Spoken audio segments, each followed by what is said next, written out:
second keynote speaker, Elvira DiBona from the Jerusalem Institute, Israel, and her presentation is entitled "The Rich View of Auditory." Thank you, Vincent.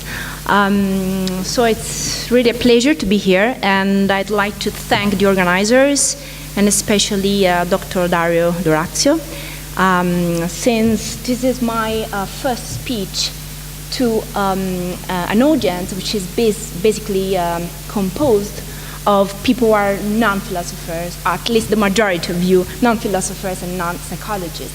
So, and I am a philosopher.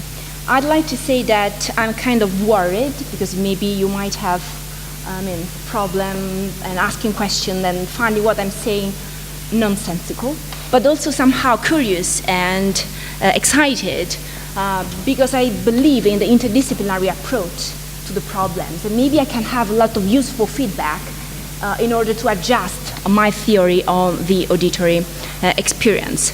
A question, if given that usually I walk when I talk, can you hear me if I speak like that, or just need to use a microphone? I need to use it. Okay, great.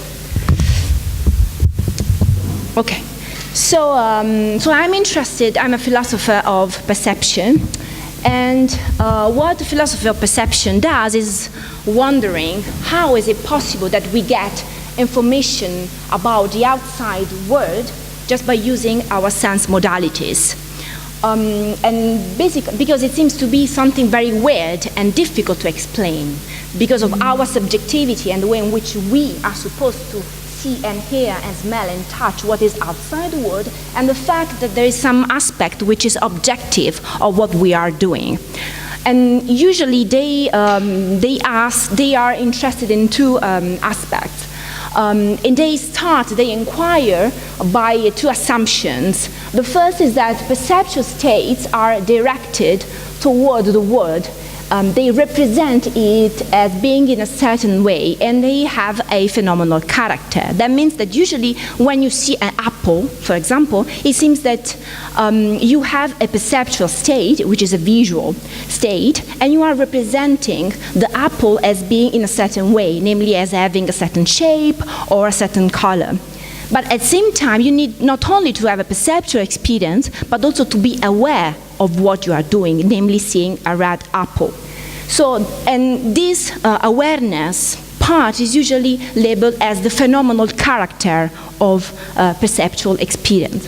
So the phenomenal character of experience is labeled in a sort of philosophical jargon, what it is like for the subject to undergo the peculiar perceptual experience she is undergoing. So the idea is that when you're seeing a red apple or when you hear sound, you are representing what you are seeing in a certain way, namely a sound with a certain pitch or loudness or a duration, or as being located in a certain place.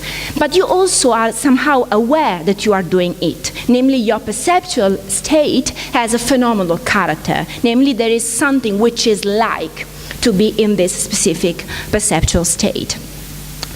Now, of course, this is not so easy and simple as I was posing the problem, because philosophers tend to disagree about how we can describe these two basic processes.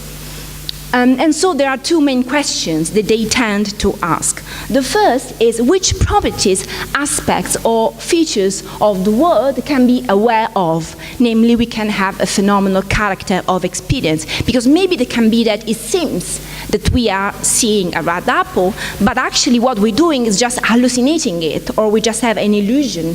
So we're not sure actually of what exactly we are perceiving, or what exactly we are getting by the sense modalities. And the second question is, assuming that we can be aware of a certain property, the question is whether this property is part of our perceptual experience, which is also called the sensory phenomenology, or belongs to a non-perceptual experience, which might be a cognitive, an emotional, or just a perceptual judgment, not a perceptual state. So we have two problems here. we need to understand what are exactly the properties or the features of the world that we can have an access to by our sense modalities.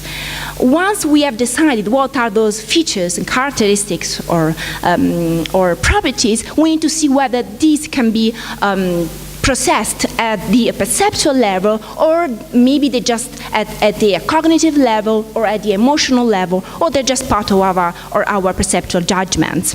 Now, depending on how you're going to answer to these two questions, you have two views in philosophy. One is labeled as the thin or sparse view. And so philosophers here think that in vision, because all this debate has been mostly discussed within vision, and I'm trying to to talk about it, but within audition. So this is like sort of original contribution I'm trying to support.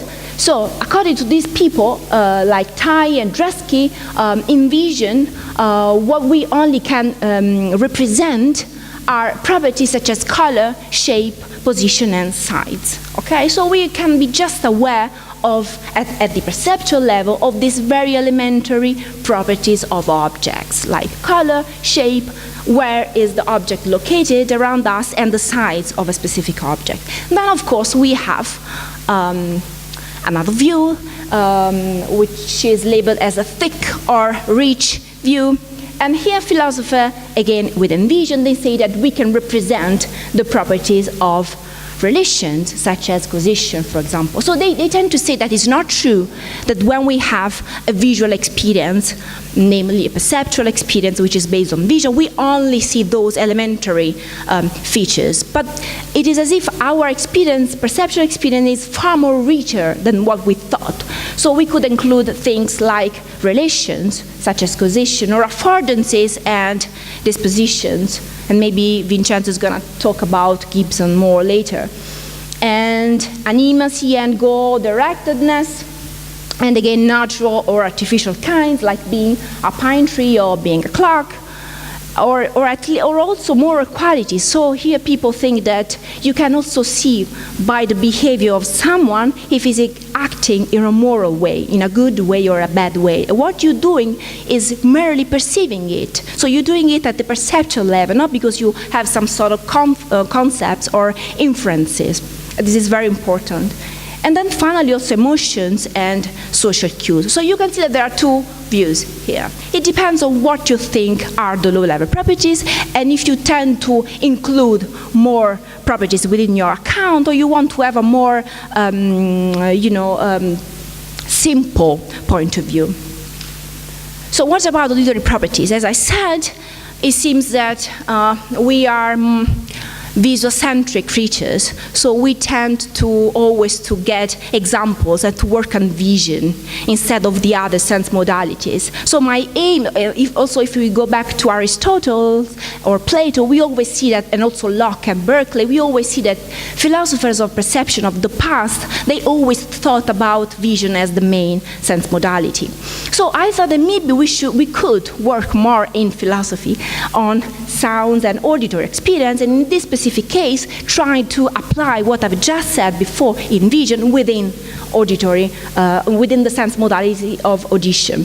So we need to see what could be then the properties that we can have an auditory access to. And of course we have pitch, we have loudness, we have timbre, we have the location. Somehow we can know where sounds are located around us. Maybe we're not precise, but we can get spatial information about the position of sounds that we listen to as surrounding us.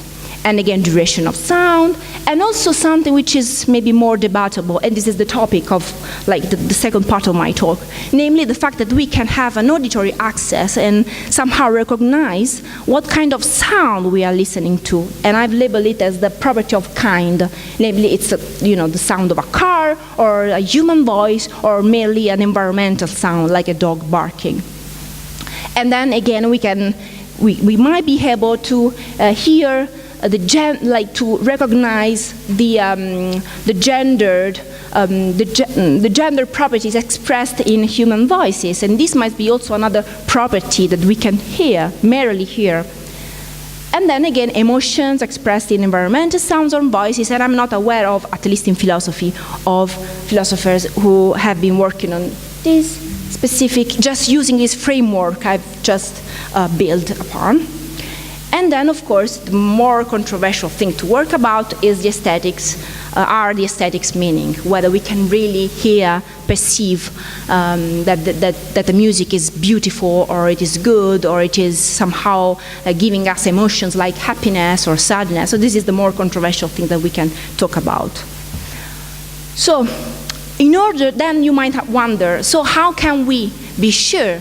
So is there a method, given that this is philosophy, is there a method that we can use in order to see whether property is really perceivable or not, or maybe something that we can get by cognition or by some sort of emotion? Is there a method that we can use? And philosophers have thought that there are at least 3 methods to be employed. The first is called the method of contrast. So the idea is that one compares 2 situations which give rise to different experiences, even if the sensory stimulation involved is the same, and then considers what resources the rich and the thin views have to explain, have in order to explain this difference in phenomenology. And I will be using this method, which is going to be combined with the discussion of an empirical case. So this is a method. And then another method is just to describe your experience, so the experience in question, namely the experience of hearing this sound there, and see whether the experience has certain features which perceptual experience is generally taken to have. And usually when you're doing this, you can merely appeal to empirical data on the assumption that perceptual experiences behave a certain way with regard to recognition, the role of attention, and/or adaptational effects. Or just by considering everyday situations and by appealing to introspection. This is more like philosophical based. This is more like, of course, empirically based. And finally, the third way is just to examine pathological cases like agnosia and see if they reveal something relevant about perception in general.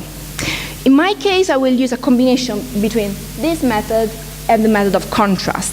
So the method of contrast, again, is composed then by 2 experiences. One is called the target experience, and it does not differ from the contrasting experience in any other respect than the tested property. And then it should clearly contain the property under exam. And then if such a contrast is obtained, then the experiences contrast phenomenally. When I say phenomenally here, I mean, in philosophy we talk, this is again another jargon that we use in philosophy, this is considered to be the way in which things appear to you. So if 2 things appear differently, it means that they are phenomenally different. So if such a contrast, so the contrast between these 2 experiences, the target experience, the contrasting experience, then the experiences contrast phenomenally, because one of them has the hypothesized content, while the other one does not. So this was just to say a few words more about what this method of contrast, how this method of contrast works. So my agenda, and I think I have 10 minutes more, right? Okay. Okay, I'm gonna run.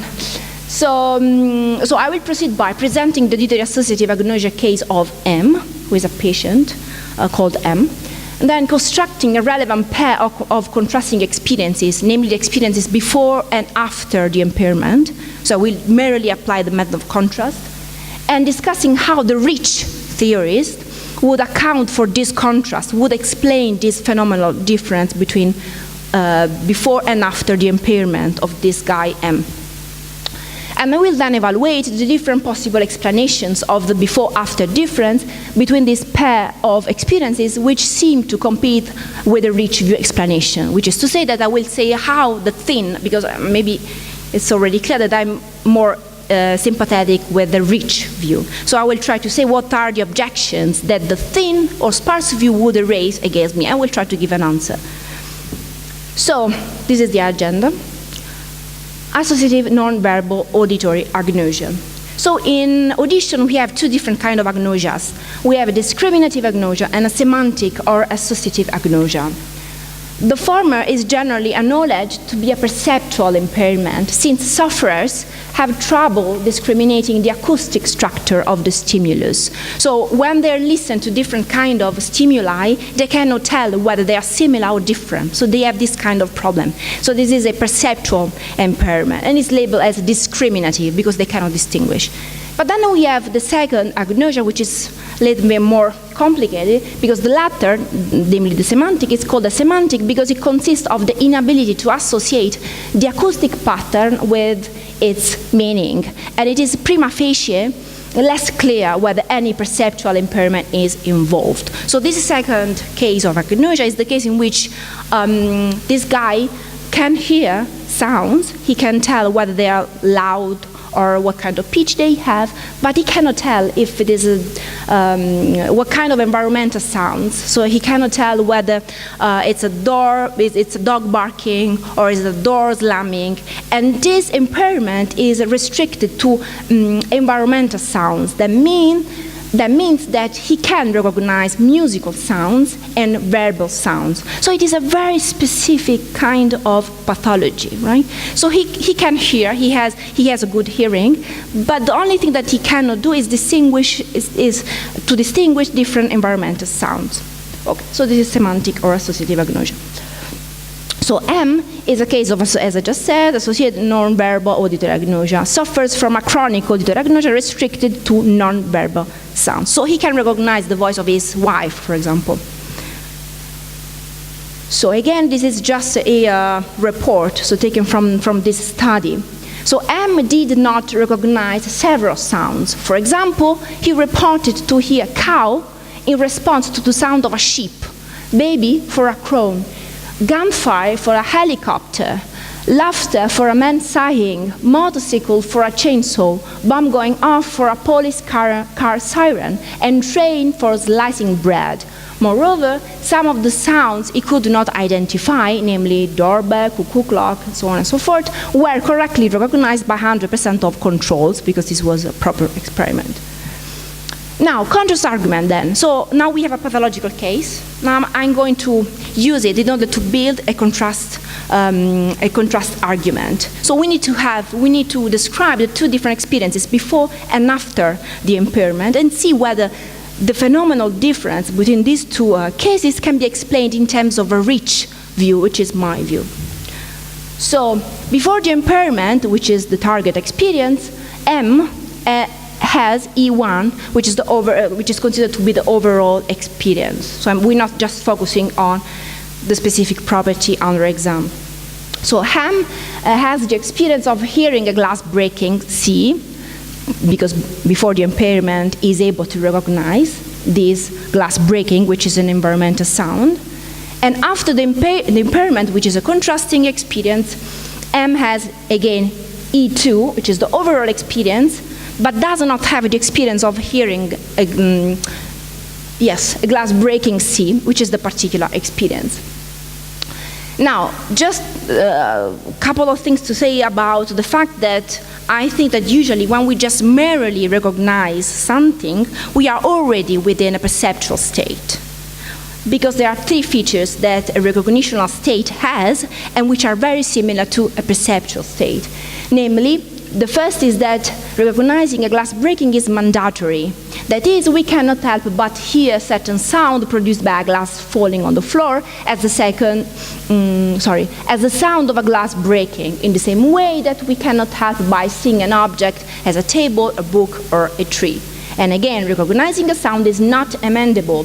So even if we are told that the sound we hear is not the real sound that is produced out there, we cannot amend our experience. And finally, recognizing a sound is preserved from doxastic influence to a certain degree. So it means that if someone is going to tell you, listen, this is not a breaking glass sound, because this is a dog barking, if you hear it in this way, you cannot change your kind of perception. So your perceptual perception is somehow preserved from a doxastic influence. So what are the possible explanations of the before-after difference between E1 and E2. So the phenomenal difference can be explained in terms of low-level properties or in terms of M's inability to retain some belief. Or we can say that it's not that there is a perceptual state, a sensory state, but it's a mere raw feeling. So the phenomenal difference must be a raw feeling and not a perception of anything, given that the phenomenal difference between E1 and E2 is not accompanied by any representational change whatsoever. And then we have the last objection, which is to say that what M lacks is not a recognitional state, but a mere state of seeming. I won't be talking about that because it takes too long, so I hope I will have a chance just to talk about the first three objections.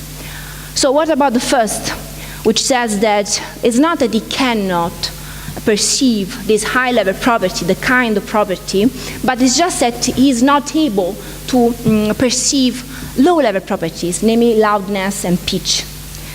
So the answer would be that rich theorists can say that the phenomenal difference between E1 and E2 cannot be explained in terms of the properties of loudness or pitch, because auditory associative agnosia leaves one's ability to perceive these properties unimpaired. i.e., audiological tests show that M has normal hearing sensitivity and is able to recognize verbal sounds, as we said before. Now, what about these other objections? So the idea here, the thin view can say again that he's not able to recognize something. It's just that he's not able to retain the belief that he's hearing something. And we can answer as following. M appears to have no problem with this, namely with the ability of retaining a belief. He's able to form and retain the belief that he's hearing a glass breaking while he's actually hearing it, since he's able to recognize and reason about glasses breaking via other modalities. And in fact, there is an experiment showing that M is able to retain the beliefs that he's hearing a glass breaking obtained from hearing verbal phrases or via the sense modality of vision, as shown in another experiment. Now, what about the third objection? So the idea is that, again, the objection says that he's not able to have the sensory experience of a glass breaking. It's just that he doesn't have the feeling, a raw feeling, which is completely, which lacks a representational content. So we can answer again to this objection, say that even if we do not always recognize the sound we are listening to, it remains possible to compare the sounds we hear to other sounds which are familiar to us. For example, even if you hear a particular synthesized sound for the first time, you are likely to say that it sounds like some other sounds you already know. Thus, normal people are inclined to attach sounds we hear to a specific object, even if that object is not the one that actually produced the sound you are listening to. So what explanation is left? Of course, I hope that I try to show that my explanation is the best. So if my analysis of the three, actually my paper are 4 options, but I just shown 3. So if the analysis of the 3 options above is correct, then explaining the phenomenal difference between E1 and E2 in terms of the absence of a sensory perceptual state of hearing a glass breaking begins to look like the best option. And this conclusion is further supported by considering how recognitional states have many characteristics typical of perceptual states, namely mandatoriness, non-amendability, and preservation from a doxastic influence. And I think that this is all. Thank you for listening.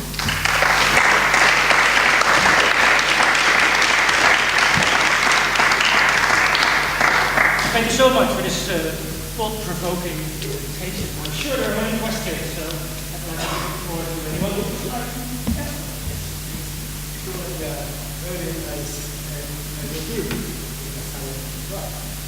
And I hope if you have the time to look at my book number 9, that is basically which is here. Or number 8, auditory visual New York.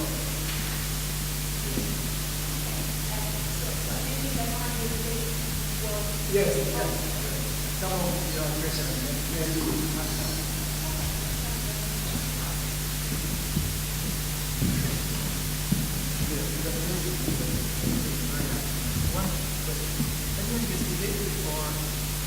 sound and the other studies the connection between atmosphere and aging. And also illness related with aging. Pathologies or illness. Yeah, so I think that one of the things are things that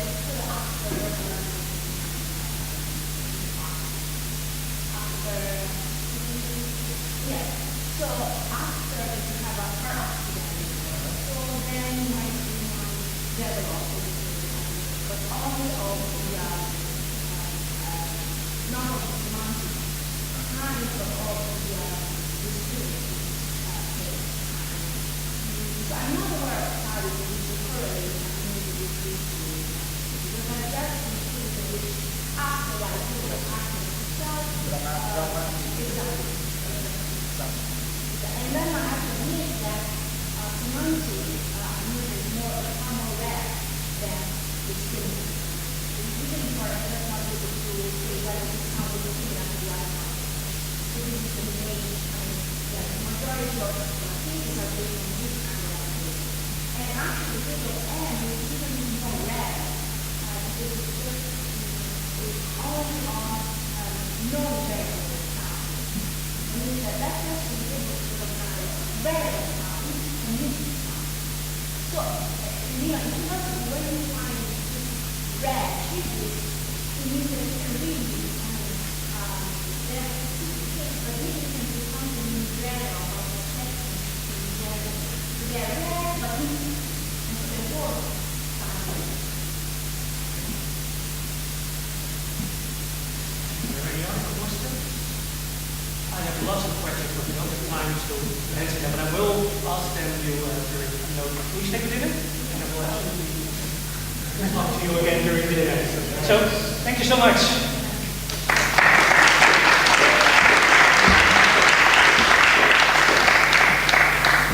Okay, then we go right on to the next session. It's all very different.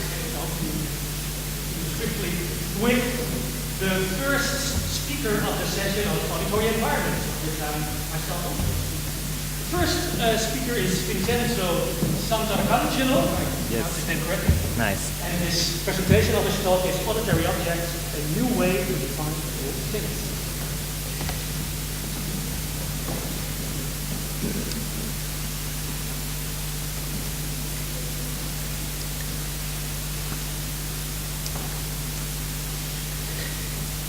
Oh, thank you to Professor Garay and Dr. Dorazio for the invitation. The title is a rephrasing of the famous English drama by Philip Massinger, A New Way to Pay All Debts, and incidentally of a beautiful album by a guitarist named Bill Orcutt. So the question is, and this is the question I'm dealing with since I would say 2012, why do we need to talk about sounds in terms of objects? And more drastically, do we need to talk of sounds in terms of objects? The fact is, we read a lot of literature and specifically of neuroscientific literature speaking of auditory objects instead of sound, or instead of auditory stream, which was the term coined by the well-famous book by Albert Bregman, Auditory Scene Analysis. So the question is, what justifies talk of object perception in audition? Of course, in philosophy and in psychology, there is a tendency in conceiving sounds either as properties or events-like individuals. But, as I said, much recent discussion among psychologists and neuroscientists has concerned auditory objects. So the intended analogy, of course, is with visual objects. That is to say, with visual processes involved in perceptually discriminating or attentively tracking or recognizing and categorizing ordinary material objects, and this is because we can see striking and illuminating parallels at a lot of levels between audition and vision. So between the perceptual processes and experiences that take place in vision and audition. Such parallels may warrant talk of object perception in a more general sense, in a broader sense of object perception, that is common to both vision and audition, so that we can speak in terms of audiovisual objects, as often has been done. The reasons are the following. Both in vision and in audition, we need to parse a perceptual scene. We need to solve some problems about information coming from the environment. Perceiving objects requires parsing a perceptual scene, and often a very complicated perceptual scene, into distinct units that one can attend to and distinguish from each other and from a background. Of course, in vision, this is easy because we have bonded cohesive collection of surfaces, as Gibson put it, that are extended in space and that persist through time. It's very different, of course, in audition, where multiple distinct perceptible individuals might exist simultaneously, of course, so the question of time is crucial here. And each one might persist and survive change. The second reason, because we could talk about sound in terms of objects, is that both in vision and in audition, individuals, entities, undergo that phenomenon that Gestalt psychologists called figure-ground segregation and completion effects. So auditory objects are susceptible to figure-ground effects over time. So we have boundaries that are time boundaries instead of spatial boundaries. And one can, for example, shift attention among continuous audible individuals that differ in pitch during time. Furthermore, they are susceptible to completion effects over time in much the same way that visible objects are perceptually completed in space. For example, seeing a single visible region to contain behind, for example, this laptop as a barrier is analogous to hearing a sound stream to contain true masking noise, for example, as has been excellently showed in auditory scene analysis again. The other function that can justify talk of objects in audition as well as in vision is the tracking function of perception. With perception, we track objects. We track their persistence over time and in space. So tracking auditory streams or objects is like tracking visible objects. Multiple distinct discrete audible individuals, for example, temporary bounded notes of a tune, can form audible streams that comprise a single perceptible unit. One of the first examples Gestalt psychologists made is well known is the melody. The melody as intended as a whole with respect to the single notes that constitute the melody.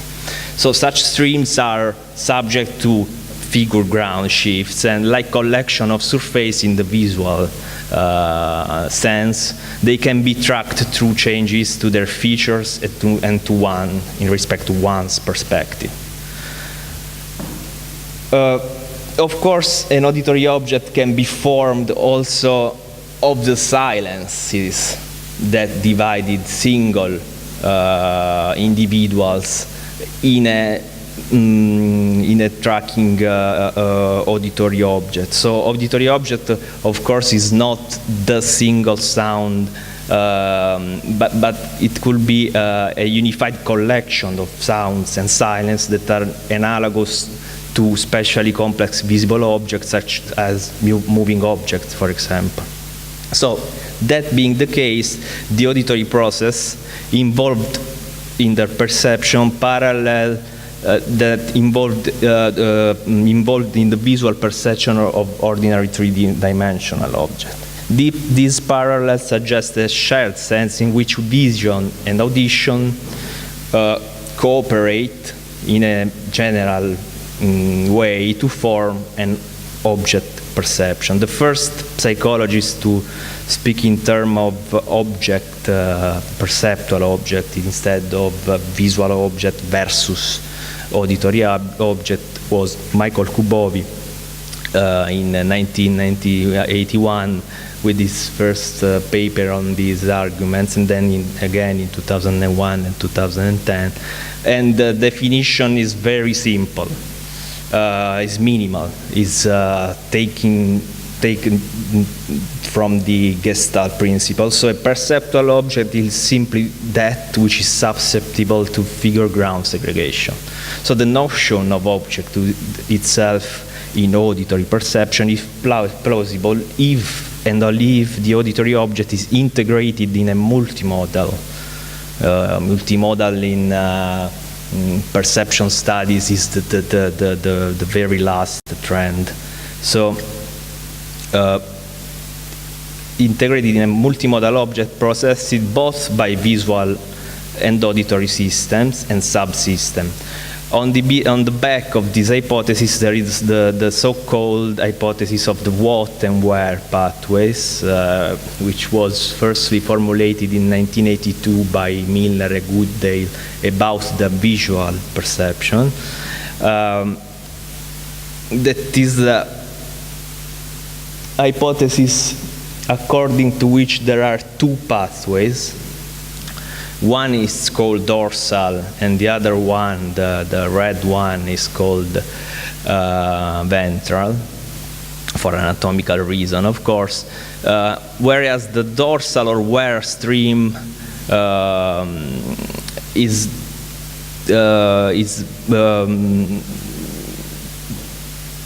deputed to spatial processing of the visual scene. So, for example, location, movement, spatial transformation, spatial relations depends on the dorsal or where stream. Whereas the object processing depends on the ventral or what stream. So, for example, the processing of color, texture, of the pictorial details, of the shape, of the size of the objects are always depending on the ventral or what stream. Of course, this hypothesis is supported by anatomical, neurophysiological, electrophysiological, and behavioral evidence. Now, there are hypotheses that something very similar exists also in the auditory cortex. This is a very, at the gross level, representation of what happens when the what pathway or the where pathway is deactivated in cats. So Alain and colleagues demonstrated that when the what pathway is deactivated, the cat is able to localize the sound. But when the where pathway is deactivated, the cat is just able to hear the sound, but it can hear it without localizing it. I have just 5 minutes more, so this is the schema. This is the so-called conservative view of the formation of a perceptual object. You can see at your right, at the stage of the early perception, there is the production of elements that undergo grouping mechanisms that produce potential or proto-objects, as they have been called in the last years. A set of perceptual organizations that go, thanks to these grouping mechanisms, to the middle perception. At the stage of the middle perception, one putative of proto-object can arise to the attention. Attention is required to produce the figure-ground segregation we were talking about, which allocates processing capacity to the figure and leaves the ground relatively undifferentiated. So we have the figure, which is the sound we actually hear, and the ground, which is this undistincted ensemble of putative of proto-objects that have not arrived at the attention level. I will close with this very nice ontology of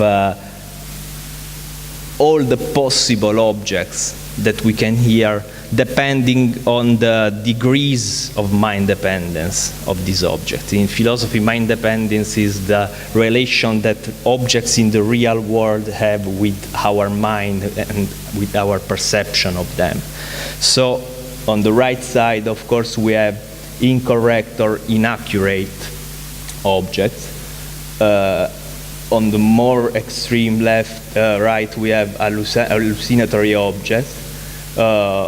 And in the square, we have illusory object, or at your right, correct or accurate object. Of course, they depend on mind-independent object, the last of the objects you can see, and they are auditory object, visual object, or as we have seen, audiovisual objects. Thank you.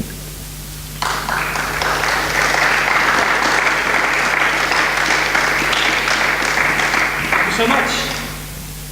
Questions, comments?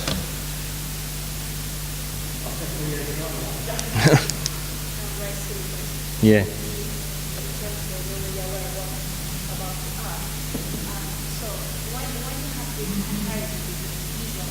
Yeah.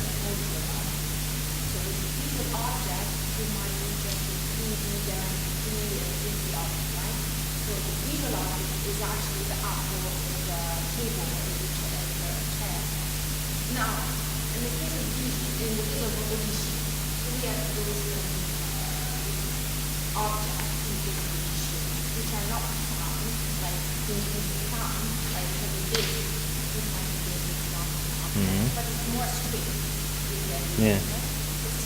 Yeah. So the question is, what is string? Yeah, exactly. I mean, I know that exactly you kind of say, but more it becomes more about what it might mean by string and how comparison with visual then works. Well, the idea is that the object, the visual object, is not just the real material object you see in the external world. It's, as I said in one of the first slides, the surfaces of the object. So what do you see of the real object? So it's still mind dependent in a certain way. No? In this sense, the equivalent in the auditory domain is the stream, or if you prefer, the auditory object. Of course, you can use auditory object or auditory stream as synonymous. Stream.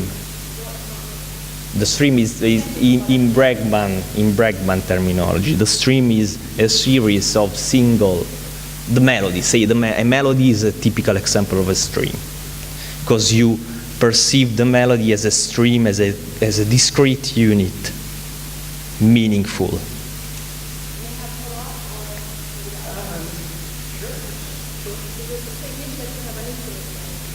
Yeah.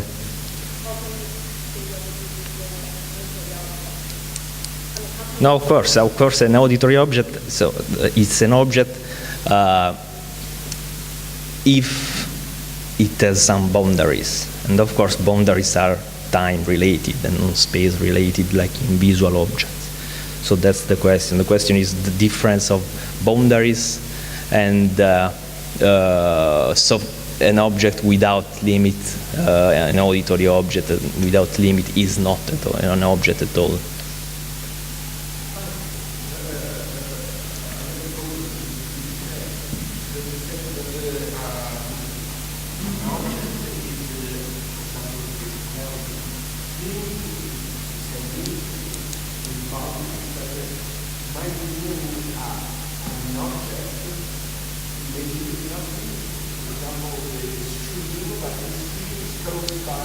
noise of a car. And then you can compare with the noise in the contemporary artists that really kind of use that. Yeah, with meaningful, I was not talking about the meaning of the object per se. I was talking about an object with a beginning and an end. Exactly like the laptop that I'm seeing here, which is a precise boundary. For example, without boundaries. For example.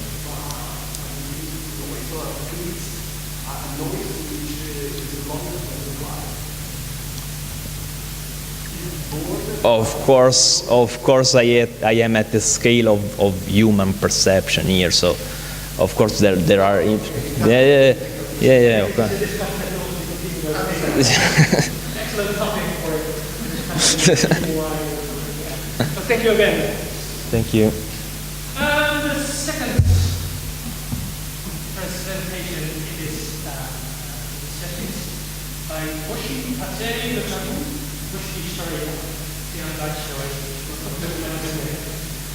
Matteo de Carroux, Del Cor, Fitz, Holtzman, and DiBona. I don't know who those will show up. Thanks for having me here. It's a great pleasure to be here in Bologna, which is, incidentally, it's where I was born. I should probably specify that I come from an earth sciences, physics background, so I hope that what I say will not be too technical.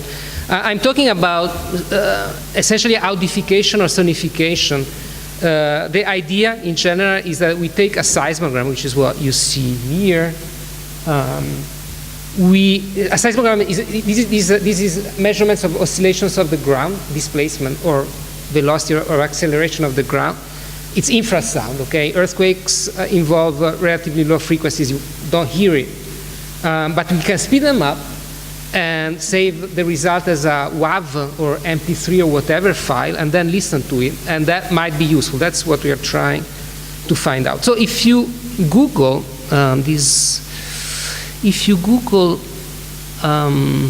I don't know, like earthquake sonification or something like that, chances are that you find something like this, right? So you see three things here. First, you see the raw data. Oops, then you don't see it anymore. Then you see a filter version, but don't worry too much about that. Then you see a spectrogram. One interesting thing, to me at least, is that in seismology, we are not really used in looking at spectrograms that much. We tend to look at the actual seismogram, at the actual wiggly line. But, so you can see what you see here and what you hear also at that time. Those are aftershocks, okay? If here we are in Italy, I probably don't need to tell you much about it, but you don't really see them in the raw seismogram or even in the filter seismogram that much. But you can hear them very well, and then you can actually see them in the spectrogram also very well. So just as a general idea, there are things that are not so obvious if you just look at the data that become quite obvious if you listen to them. We are used to, as you know, we are used to look at data because someone invented a print in the 1500s, and then we've been used since then to exchange information by putting it on pieces of paper. We are used to look at things, but listening is also an efficient way of doing a lot of things. How do I never use Keynote. Maybe this is okay? No, view. Enter full screen. Play the presentation? Yeah. Just play. Oh, okay. Thank you. It's okay. Sorry. Maybe I'll be a bit late in the end. Okay, so seismologists started early on to listen to their data because they figured in the 50s, 60s, it would be a good way to tell an earthquake from a nuclear explosion. In fact, it was, But then again, this was the 50s, then people started to use computers a lot, and they also found out that a computer would be able to solve this simple pattern recognition problem very efficiently. So this approach was sort of forgotten. I'm obviously simplifying the history a little bit. Now, in recent times, it's not only my group, but a number of colleagues around the world, and particularly in the US, are beginning to think about things that we can do with sonification again. And so what I will present today are two experiments that I and my friends in France and in Columbia University, New York, conducted together, where we try to see if indeed people can interpret, can analyze seismic data in a fruitful way, whatever fruitful might mean, using sonification.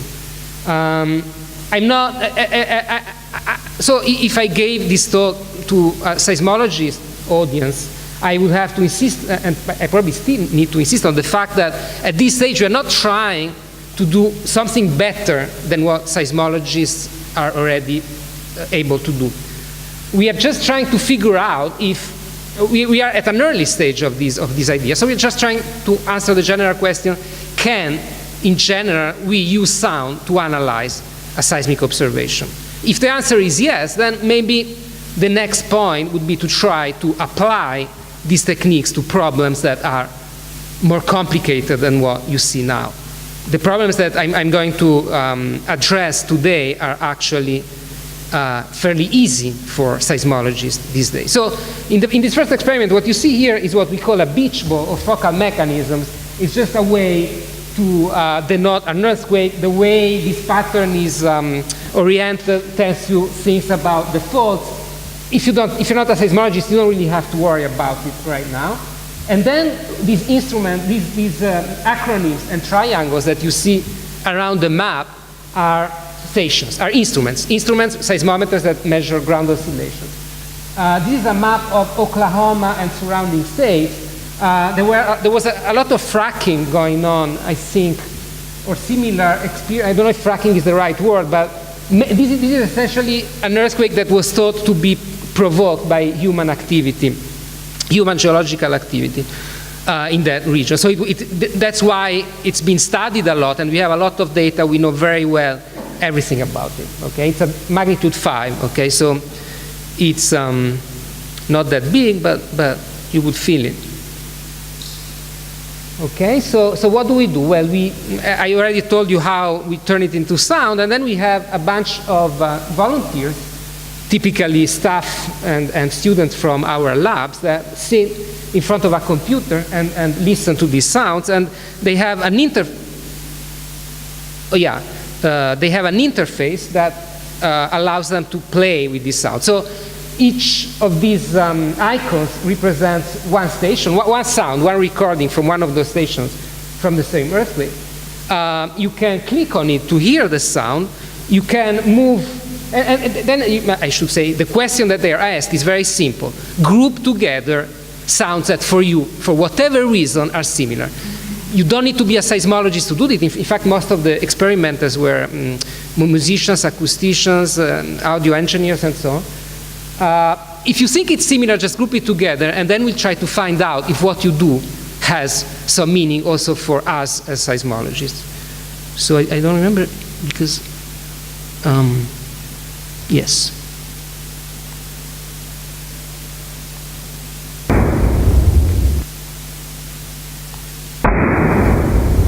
So here are some examples. What you've just hear on your left here, I might as well tell you, it's the sound recorded at a nearby source around here. And what you hear now, I don't know, and what you hear here is the sound from a relatively far away, I play it again, source, okay? I'm guessing that most of you would be able to tell that they are different in some ways. Or for you, they would be different, even if you're not a seismologist, even if you know nothing of the meaning that a seismologist would assign to all of this. Okay, so this is what happens after one subject took the experiment.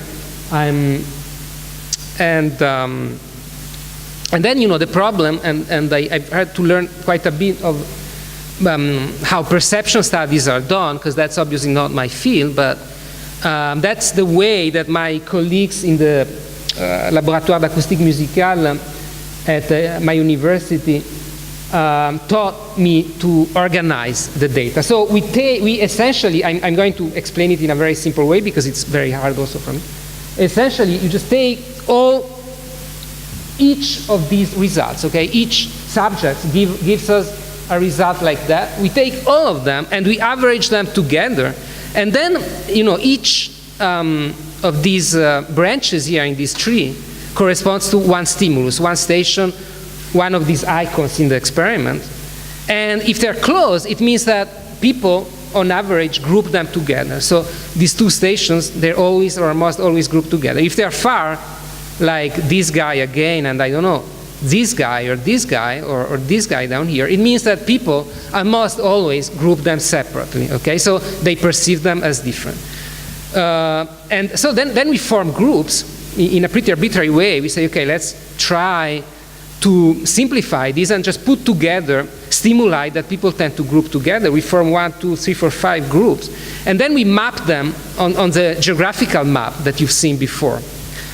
And you see that geographically what they're doing kind of makes sense. I'm going to move on then to the next experiment, and if you have questions, we'll discuss why it makes sense. But essentially, you see that there is the distribution is correlated with the geography, and as a result, with the geology of the terrain. So subjects, probably the main conclusion at this point is that subjects behave similarly, and some coherent categories emerge. And we think they make sense also to us as earth scientists. So then I have to be a bit quick on this second experiment. But in the first experiment, what we did was what is called a free categorization test. So people were very free to group things in whatever way they wanted to. In the second experiment, we actually construct 2 ad hoc data sets. Let's just focus on one data set because I don't have a lot of time. We have a bunch of quakes in Mexico, okay, or more or less with the same seismological properties, sort of the same source in different nearby area, the same rupture mechanism. And then we form 2 groups of data, recordings of these events made at stations essentially in oceanic islands. So the propagating wave just crosses oceanic terrain, oceanic crust, which we know very well that it's very thin. And then the other data recorded across North America. So the waves, the same signal now has traveled through continental terrain. Here are some examples.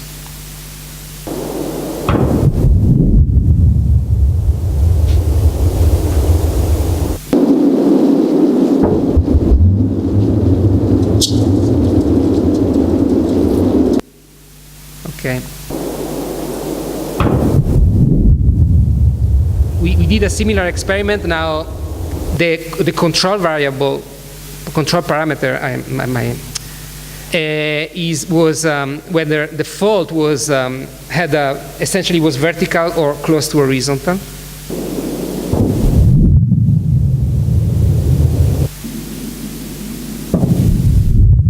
So, sorry. What we do now, so again, it's very simple. Let's just focus on one of these experiments. We take this data set, okay? It's got each stimulus within this data set, it's either 1 or 2, continental or oceanic. We just give them all to the listener, and we ask her or him to group the sounds, but, well, not to group the sounds, sorry, that's not the right word, to categorize them as belonging to either family A or B. We give them some example first, sort of like what you've just heard. Then we give them 20 unknown or a bit more, a bunch of unknown, or unknown in the sense that they hadn't heard them before, stimuli, and we ask them do they belong to this family that you heard before, this one?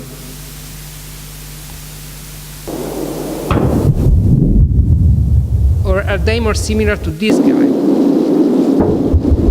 Okay, and we do the same thing for trust and strike sleep. And the answers, and then, you know, we define as correct, so to say, whether the answer when indeed the sound belongs to the family that we had defined to be family. The choice of the listener corresponds to our definition of the two families. So yeah, it is a correct answer. And these histograms essentially shows the percent for each experimenter, the percent of correct answers on the horizontal axis, and on the vertical axis you have how many people scored that well. Okay, so here, for example, we have 6 subjects that scored around 75%. So that's pretty good. In the visual test, so we do exactly the same thing, what we do, show them examples, and then we show them the seismogram, they do better. But then again, people weren't trained, and everybody is trained, even if they're not seismologists, we are all trained to look at data with our eyes. We're not really trained, you know, when you study physics, nobody is going to show you electromagnetic waves audify that. We just don't do that. So in this second test, where the auditory performance was really bad, it was so bad that basically almost everybody was below the 99% confidence level. We actually trained people. And that's what happens when you essentially ask people to come back and then do a test where at each time they give an answer, you tell them if it's right or wrong, right away.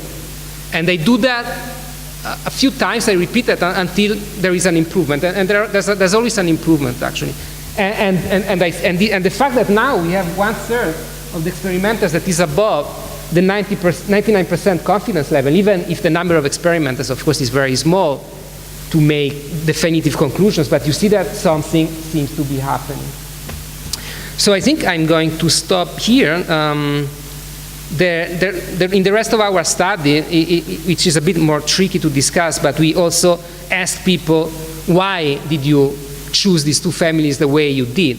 And we discovered that this actually, in many cases, correlates with quantitative features that we can go and mathematically measure from the data. So that's the fact that you have this clear distinction between this parameter as the signal-to-noise ratio in the two families as people group them. It means that indeed what they perceive as a signal-to-noise ratio is the signal-to-noise ratio that we can measure from the data. Sorry, I was going a bit fast on these last couple of slides, but basically, so the conclusions of the second experiment is that we think that on average, people can do it. That audition is enough to correctly classify seismograms, at least in this simple experiment. And maybe even more importantly, by training, training meaning like 20, 30 minutes of trying and getting feedback is enough to have a visible improvement. Thank you very much.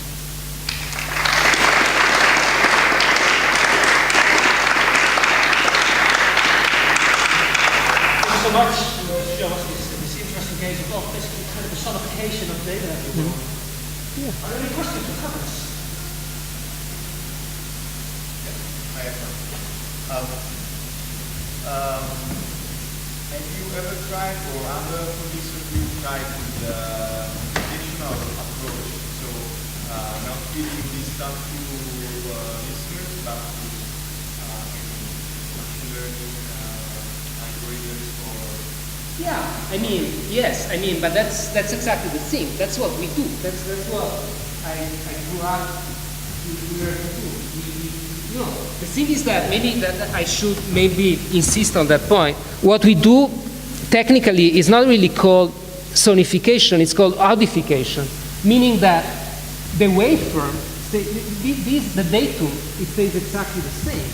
It's only the meaning of the horizontal axis that changes, meaning that in the real world, this is 4,000 seconds, so it's quite long, but it's infrasound, so to be able to hear it, you just have to speed it up. So this becomes about a minute, not even, I mean, a few seconds. Okay. So if we were to fit that to algorithms, then it doesn't matter if it's sound or... Okay, so maybe I agree. So is it a common practice for simple module data to analyze it and extract features? Or... Yes, okay. That's what we do. We extract all sorts of things.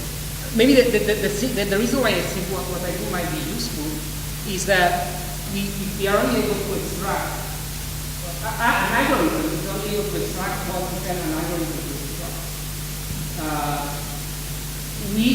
A listener that doesn't know what he's looking for hears the whole thing and maybe can find a pattern, can find something that is not that you don't know about.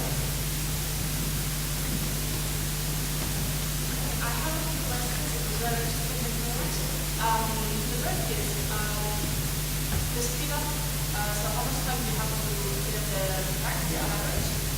What kind of accelerometer do you work with? First acceleration or also like... Yes, very, very good question. So, and can I finish questions? When you do the test, so depending on the speed at which you work with the sound, since our listening system is not linear, do you compensate to extend to... Since our listening,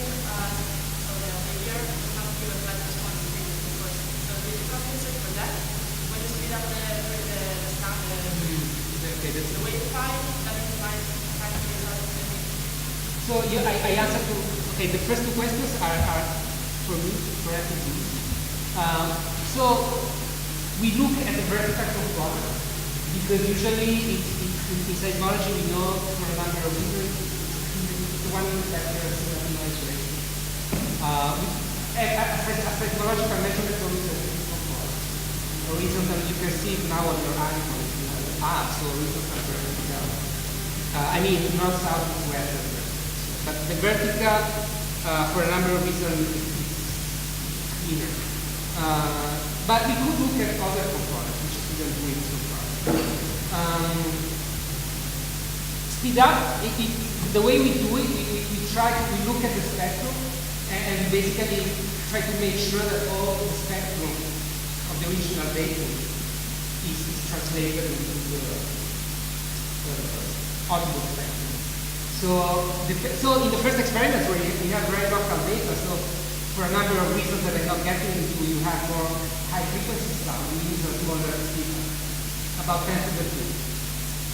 When you have lower frequency, you use a higher speed. Okay, so it's just a practical thing to make sure, but yes, it's something that you really have to do. And then the third question, this is a bit more difficult for me because I'm not sure that I see exactly what you're pointing at. I tell you what we do. It's very simple. All the listener can do is the volume. Everything else, there's a MATLAB thing that's called AUDITOry. That's what we do. So we change the meaning of the time axis. So we redefine exactly where. Fit the result to AUDITOry. So maybe it's not the best thing to do, but... Maybe some component might be better heard, because you have a sensitive frequency range, and another component might be... Yes, I see what, okay, now I see what you're saying, yes. Yes, definitely. We did talk about that at some point. Thank you so much. Thank you.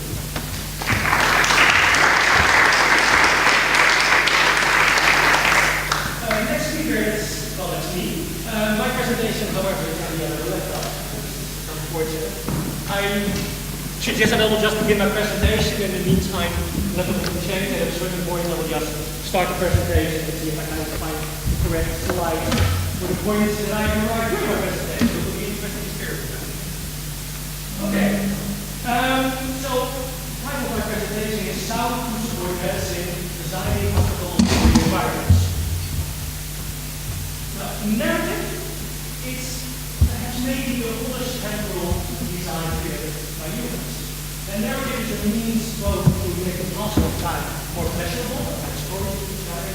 But narrative is also a means to structure time, to make sense of the things that are happening in the world around you, and turning them into a narrative is a way to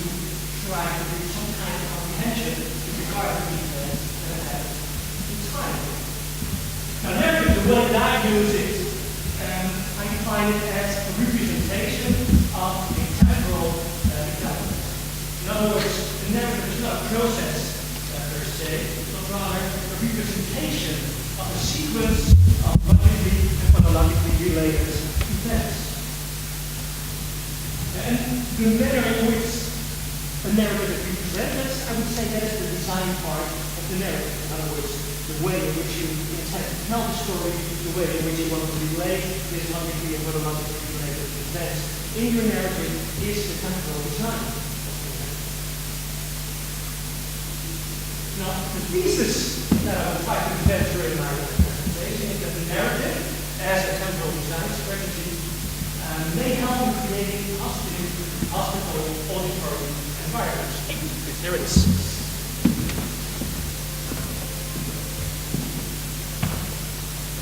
So there's the definition. Narrative. So narrative as a temporal design may help in creating positive hospital auditory environments.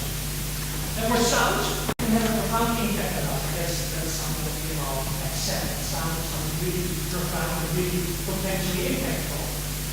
And especially in hospitals, a hospital environment is usually considered as being noisy place. And so the question is, how can we deviate or do away with this noise in order to make that environment more pleasurable for them who inhabit that environment? Now, this presentation will discuss strategies for designing positive auditory environments using narrative strategy. And in this strategy, 4 concepts are relevant. First, auditory environment. I will explain that in a minute. Secondly, soundscape. Thirdly, the notion of ambience. And finally, of course, narrative.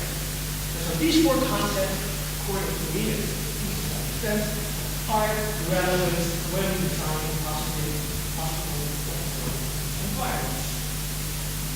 So I will start with auditory environments and sound. A hospital environment, like I said, is usually referred to as noise. And noise, because we don't have what we're talking about this, what we're talking about, noise I define following undefined answer is defined as unwanted sounds given one's current needs, goals, and activities. In other words, noise is not something absolute, it's something subjective. Some person's noise can be another person's music, for instance. But one thing, if you interpret sound as a noise, this noise can be detrimental to the health of those exposed to it. And since a hospital is often observed as a noisy place, it means that in a hospital, a lot of unwanted voices are present. So, one way of doing away with noise, of course, by making it as silent as possible. And yet, the complete absence of sound may increase the patient's feeling of being isolated and lacking control. In other words, if you make sure that the patient cannot hear any noise at all, in other words, it's completely silent, that may increase the patient's feeling of being isolated in a hospital that's already a situation in which this feeling of isolation is pretty much present because as a patient you're in control of other people and your own ability and to act proactively is pretty minimal. And so trying to make the hospital as silent as possible is perhaps not the best answer to make the hospital environment as comfortable as possible. And so an alternative may be to introduce wanted sounds, in other words, sounds that are pleasurable to listen to, that mask in some way or another those unwanted sounds, those voices you want to block. And so we're looking for the creation of an auditory environment that's interpreted as positive soundscapes by patients. Now, as you may have noticed, there is a distinction between auditory environment and soundscape. Auditory environments, and I follow Professor Solter here, may be defined as the totality of the actual sound that can be perceived in a space, as well as the manner in which this space transforms, blocks, or amplifies the sound. That is the auditory environment. The auditory environment, you could say, is the, as far as we can now look at it, auditory situation for particular environments. Such as here now, hearing an orchestra playing in the background, very interesting. And those are all the way in which we interpret this totality of sound can be called a soundscape. Very true. A soundscape is the relation between individuals, us here present in the group, and their auditory environment. In other words, the sound that we now can hear in this room. As an environment of sound with emphasis on the way it's perceived and understood by the individual or by society. In other words, soundscape is listener-centered rather than trying to measure and identify all these individual sounds. And it acknowledges the subjective bond between the listener's sound and environment. Okay.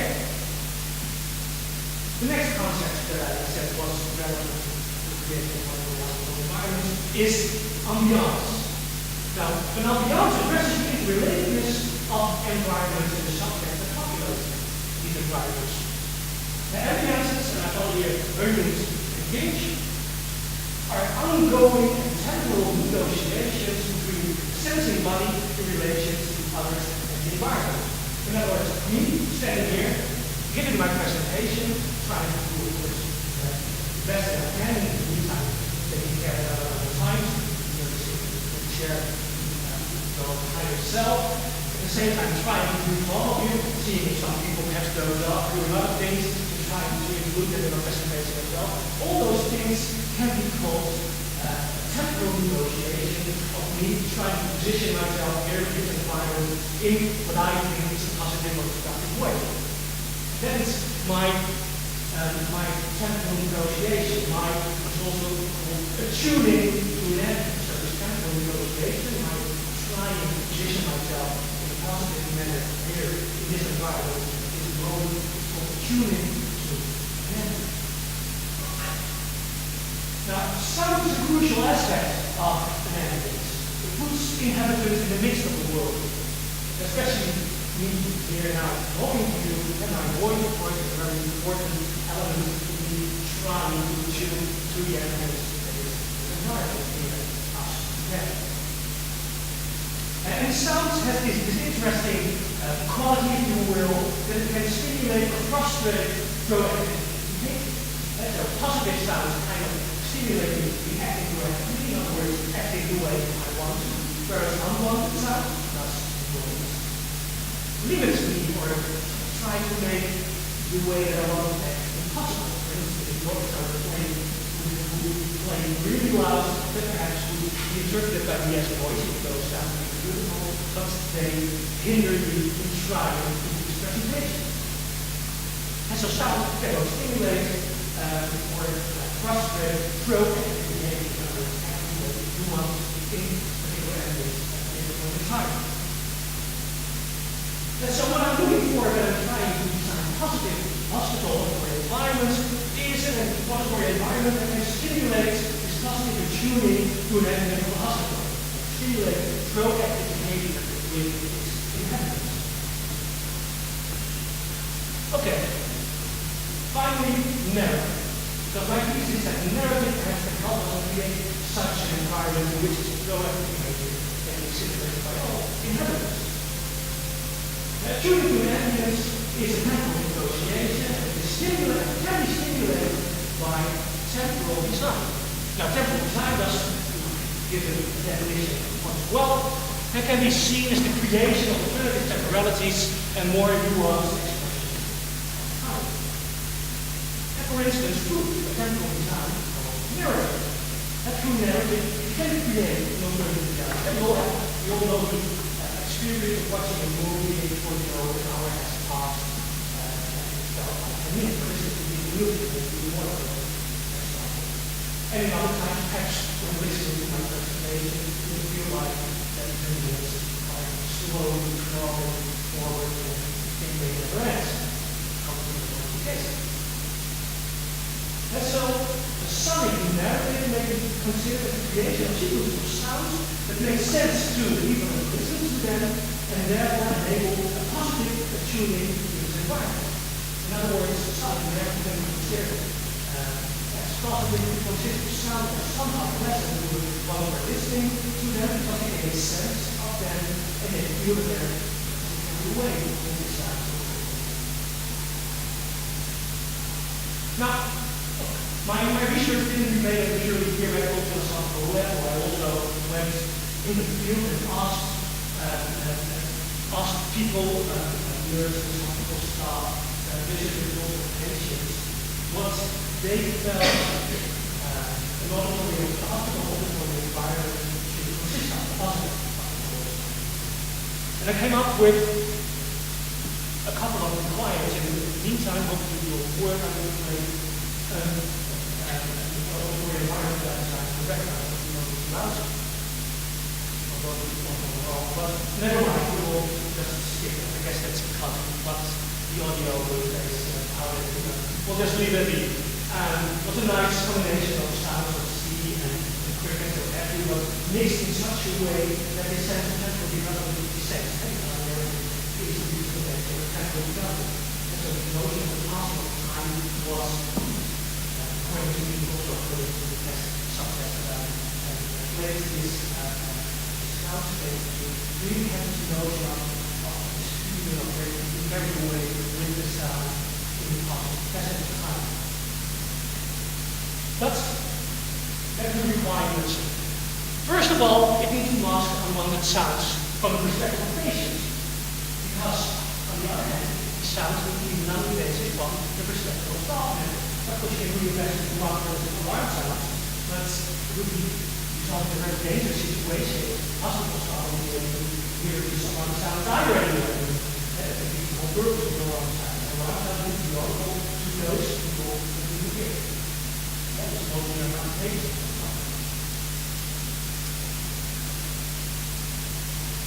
It needs to be pleasant. Pleasant, of course, is a very subjective term, but what prior research has shown is that native sounds, for instance, are usually regarded as pleasant. Other kinds of sounds were regarded as pleasant by my interviewees as well. For instance, the sounds from outside the hospital, which you can see if you lie in bed and you look outside the window, you can see the outside world, but usually we have a big outside world, which also increases this feeling of being isolated. So what they requested was, I don't actually like to hear the outside sound. I like to hear the roads, the people walking outside, the birds outside. So we can bring the sound from the outside inside the hospital through the creation of what we call soundscape in the environment. Another requirement was to improve the privacy of patients. That was also a form of masking within to mask the sounds of the patient, the crying, birds, and the others. And finally, minimize repetition. In other words, don't get the same sound at the same moment during the day and create time for more efficiency as well. And so I took these requirements into account while creating this auditory environment and this sonic narrative that consists of a sequence of sounds that represent the temporal reality. Fortunately, not here, but okay, let's quickly go to the conclusion of all of that. Now I tried to introduce to you what the idea that the narrative strategy can use in order to design positive hospital environment. And so our strategy is to improve hospital environments by adding sounds rather than other ways to suppress unwanted sounds. That would really feel nicer from the perspective of patients. And so I wanted to use sonic narrative as a means to help temporal negotiations between the hospital ambience and the inhabitants. So it's possible during the temporal negotiation that we need to proactively behavior along. And what was needed was a creative aspect that a sound designer, myself, can add to a hospital or environment. In order to create sequences of sound that make sense in time and whose design for the environment that resonates in a positive manner and that makes the passing of time in the hospital environment. Thank you.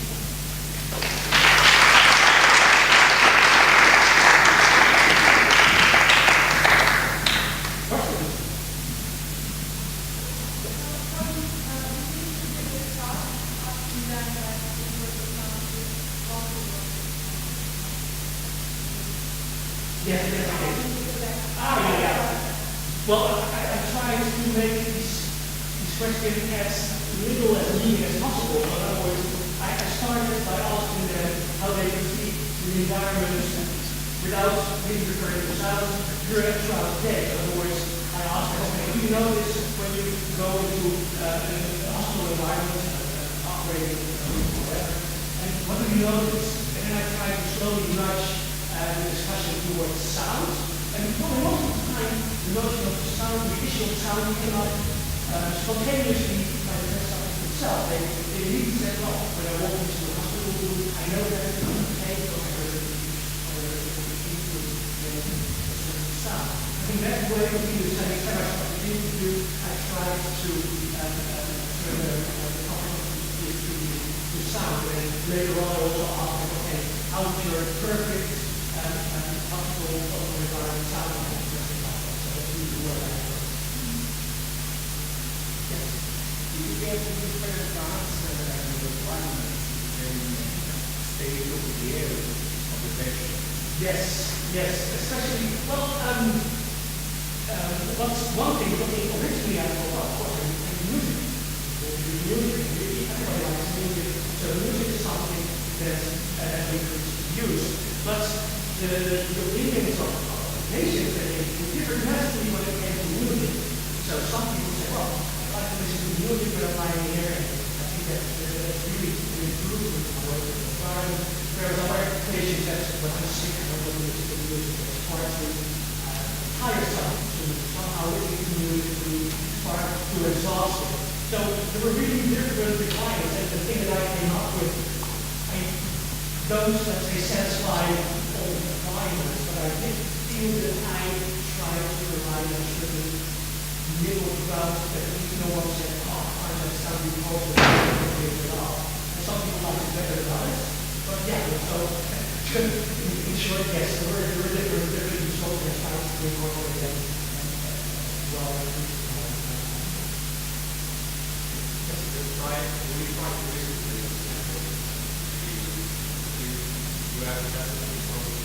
Yeah, we have very little time, and I say your presentation will be so afterwards after all the presentations are done, I think then we can listen to it.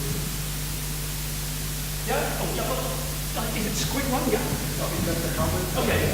Just saying that the video is quite close. This kind of job is made by one because the book now is last week.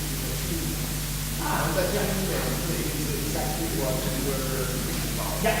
So it's just that you find a lot of references. Okay, So because there is another issue, it's the definition of ambience, which is literally the atmosphere. Yeah. And also in this sense, is a new book,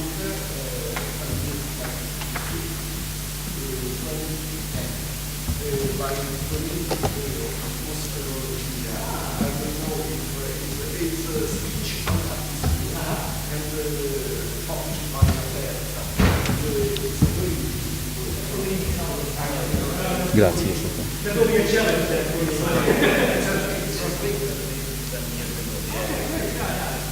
Yeah, because I borrowed the notion on the Speriamo, vedi un po' l'audio, se lo tengo.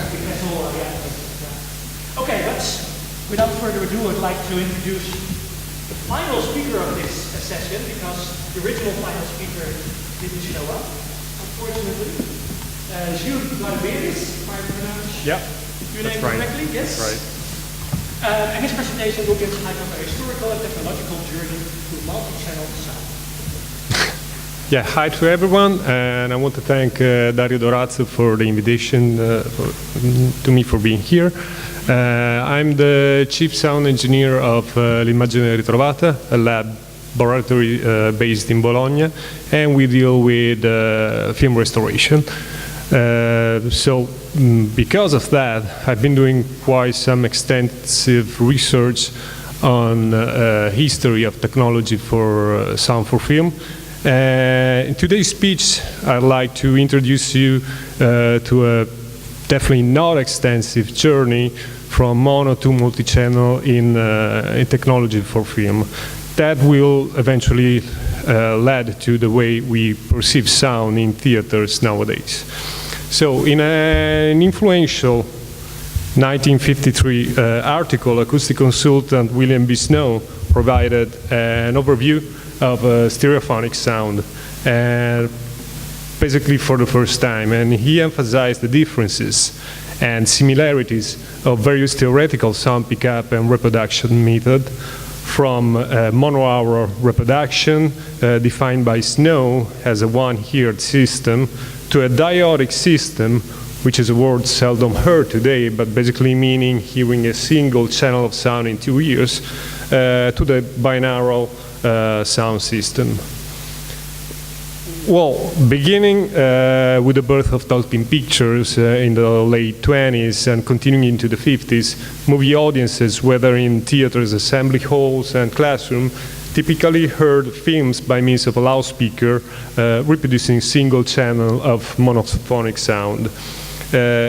Incredibly, way before that, an early form of two-channel sound combining stereophonic and binaural techniques was demonstrated just 5 years after the advent of the telephone by French aviation pioneer Clément Ader.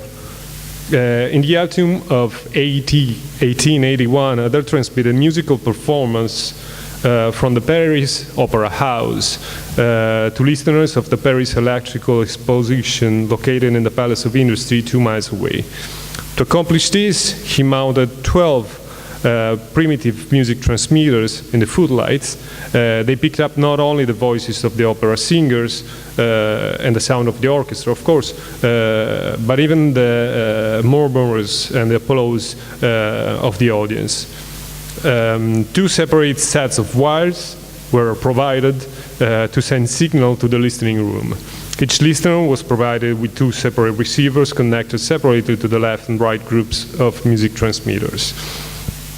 Ader's technique was later commercially promoted in Paris as the theatrophone, and theatrophones back there were installed in hotels and cafes using coin-operated telephone receivers, and even in people's homes. Similar versions of the technique remained popular in Europe from the late 1890s until the end of the 20s. However, even with subsequent improvements, the technology basically could only capture a limited range of frequency, and the weak signal had to be heard through telephone receivers. This, of course, precluded, until the end of the 20s, the possibility of reproducing sound for the enjoyment of a large group of people gathered together in an auditorium, basically watching a movie. And it wasn't until the post-World War years that improved electronic amplification allows sound to be reproduced at realistic volume levels in sizable spaces. The ability to play back sound of reasonable quality for large public gatherings eventually led to the advent of talking picture in the mid-20s. However, in the early days, recreating lifelike auditory perspective multi-channel was never under consideration, because it was difficult enough to achieve satisfactory results with a monophonic soundtrack. So any thoughts of three-dimensional sound will have to wait for the future. However, things changed very quickly, and already in the 1930s, people attending to the premiere of a movie called Hell's Angels were listening to sound coming not only from behind the screen, but emanating from all around them during the film action sequences. Aviator and movie maker Howard Hughes wanted audience to feel caught in the middle of aerial fights, so he prepared 2 separate soundtracks for certain sequences. One for normal reproduction from the screen, dialogues, etc., and the other containing supplementary airplane noises, a gunfire, to be heard from the loudspeakers located around the auditorium. In the same period, we must mention the conductor, famous conductor Leopold Stokowski, who was a bold visionary who embraced modern technology basically as a key way to interest the public in good music. He was dissatisfied with the mediocrity of electrically and mechanically produced sounds currently being heard by the public, Stokowski worked closely with the Bell Laboratories and its director of research, Dr. Harvey Fletcher, to raise audio standards. On March 12, 1932, during a public concert by Stokowski and his orchestra, an historic event occurred, and Arthur Keller experimented with two-channel recording, finally, using two microphones, and a modified disc recorded with two cutting heads, producing two separate sets of grooves on the inner and outer halves of the wax disc. One of the pieces of music presented on this occasion was Poem of Fire by the Russian composer Alexander Scriabin, and this March 1932 performance is thought to be the earliest stereophonic recording of a major orchestra. So the word stereophonic wasn't coined yet. Now that a high-fidelity phonograph recording of two-channel sound have been achieved, Dr. Harvey Fletcher and Stokowski came up with an even more ambitious experiment, and they proposed to use multiple microphones to pick up the sound of a large symphonic orchestra performing live in one city and reproduce the sound through loudspeakers in another city many miles away. With such fidelity and convincing auditory perspective, the listener will feel they were hearing a real concert by actual live musicians. The first demonstration was carried out in the evening of April 27, 1933, and the sound of Philadelphia Orchestra performing live at the 2006 Academy of Music was picked up by three microphones, one on the left, one on the center, one on the right, about 20 feet in front and 10 feet above the first row of instruments. The triple signal was from the microphone were amplified for transmission through three high-grade telephone lines to 4,000-seat Constitution Hall in Washington, D.C., 150 miles away. There, members of the National Academy of Sciences listened to a dynamic, full-frequency range reproduction of the music in true auditory perspective, coming from three loudspeakers behind a thin curtain, each connected to the equivalent microphone back in Philadelphia. There were two multicellular high-frequency horns placed in the left and the right side of the stage, with a frequency range from 300 to 13,000 cycles, and a single low frequency in the middle, a main speaker, covering lower bass from 40 cycles to 300 cycles. Pretty soon, in the search for new sonic improvements, Bell Laboratories had decided by 1939 to see if they could make three-channel recordings on optical film. That will equal or surpass the quality of the light transmission made between Philadelphia and Washington back in 1933. This turned out to be quite a challenge, first of all, because in order to replicate the sound of a 100-piece symphony orchestra, frequency from 40 up to 5,000 cycles will have to be covered, and the volume range needed to extend from about 30 decibel all the way up to 120 decibel, for a total range of 80 decibel. That meant almost doubling the frequency range and adding 30 decibel to the volume range of current optical soundtrack back then, while also keeping noise and distortion under control. In order to achieve this, microphone signals were fed through an audio compressor during recording and through an expander during playback.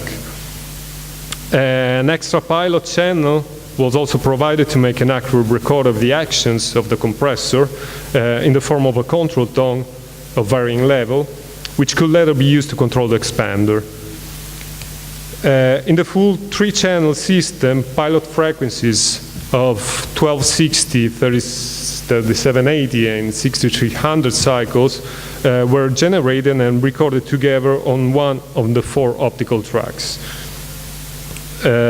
When the film was played back, the combined three frequencies of the pilot track were separated by filters and used to operate the three expander units individually, expanding the sound of the three audio channels to recreate the original dynamic range. The rapid operation of the compressor and expanders might have resulted in something that is called hush-hush hissing noise. And the special steps were taken to avoid this. Basically, the frequencies, the low frequencies were recorded normally, but those above the 200 cycles were gradually increased up to 17 decibels. For playback, the complementary reduction in high frequencies was provided, so the sound was restored to its normal balance, while at the same time pulsating high frequency, the hush-hush hissing noise, was considerably reduced. At Stokowski's request, there was an eccentric addition to the system, an enhancement control, which looked a bit like a cash register. This enabled the conductor in real time to alter the loudness and frequency balance of reproduced music selection during the re-recording session, supposedly to make them sound even more impressive than in real life. So the 6 keys at the top adjusted the low and high frequency balance, and the 3 handles below could raise the sound volume of each channel by up to 10 decibels and lower them as much as 20 decibels. In terms of multi-channel recording, so not reproduction, but in terms of the recording before the recording, probably the first commercial outstanding experiment came up always with Stokowski, with the Universal movie 100 Men and a Girl, showcasing the singing talent Diana Durbin, and co-starring not other than Leopold Stokowski himself, playing his famous self. In one of the film key scenes, it was planned to have the camera, we will see them later, the camera zoom in on close-ups of different sections of an orchestra, playing specific musical instruments. It would have been important for the final soundtrack to match the picture by emphasizing one group at the time rather than merely being a recording of the entire orchestra. But there was a problem, of course. The music was set to be recorded by Stokowski and the Philadelphia Orchestra in April 1937, a month before the picture will even officially start production, and it would be impossible to anticipate the actual shooting and the final editing of the special sequence. So Stokowski himself came up with a solution suggesting the use of multiple channel recording of individual sections of the orchestra to provide ultimate flexibility for the eventual final sound mix. RCA engineers set up 8 separate recording channels, each consisting of a microphone, a preamplifier and a gain control, and variable area optical sound recorder. 6 of these channels will simultaneously record a select group of musicians, and the 7th will pick up the orchestra as a whole from a distance. The 8th channel was provided for recording a conventional soundtrack with a normal overall orchestra balance, and I'll show you now the sequence I was referring to. Let's see if the level is enough. I'm sorry, but you must leave now. Mr. Stokowski, it's about that newspaper story. I know who gave it to them. You know? Yes, I did. You did? Do you realize how much trouble you've given me? Oh, I didn't mean to, really. You see, what really happened... Yes, but why did you do it? You must have had a reason. Oh, yes, I had a reason. I had 100 reasons. Would you like to hear them? I certainly would. Really? Yes. All right.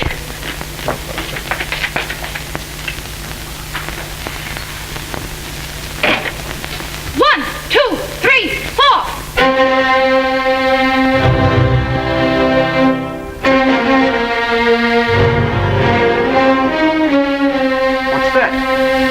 Those are my reasons. You wanted to hear them, didn't you? Well, there they are.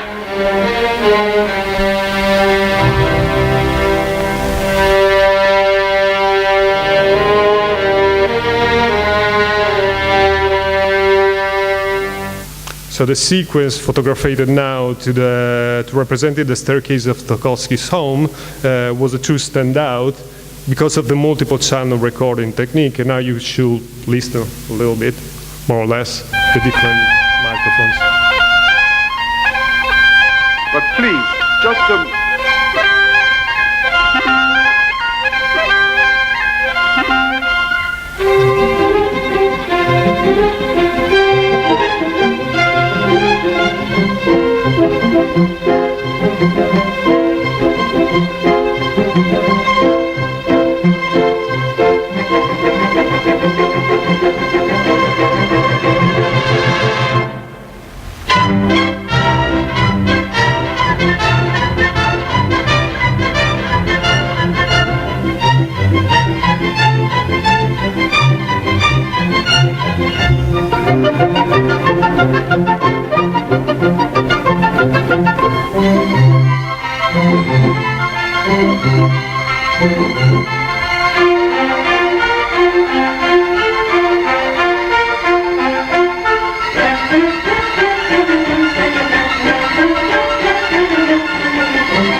That's it.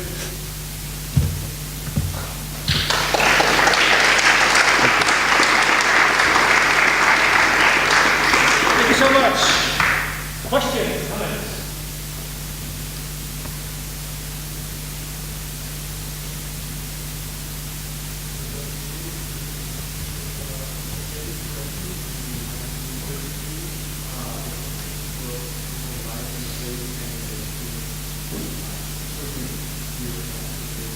Yeah, they use telephone lines to stream in real time the different sound pickup from the music transmitters. Sorry? Telephone lines, yeah, hybrid telephone lines for reproduction and amplifiers, of course.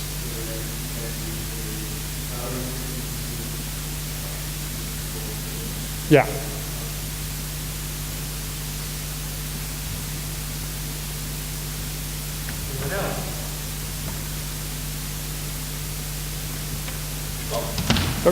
When it comes to sound reproduction, when something new is introduced, it's always touted as this is indistinguishable from the original. So I guess that was a bit also like what the experiment with the orchestra playing on a distance kind of entailed to, you basically saw nothing on the stage, and you just heard the orchestra. If you kind of take that idea and you put it in the present with all the Dolby techniques and support and so on, do you feel that today's cinema, as far as audio is concerned, is also still trying to do the real thing, or is it doing something else?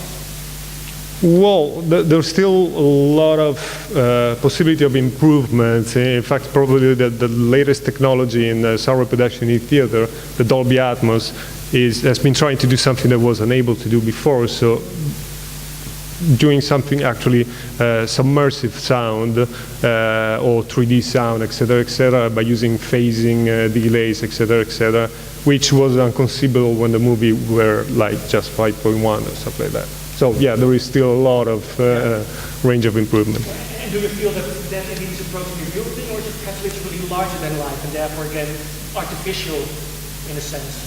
Or am I taking it too far? Yeah, it's moving slowly, though it's moving slowly, so step by step also because every time that a new technology comes in, you need to renew every single theater, every single step of the workflow of production and post-production. So it's a lot of money involved. Thank you. Okay, well, thank you again. Thank you all.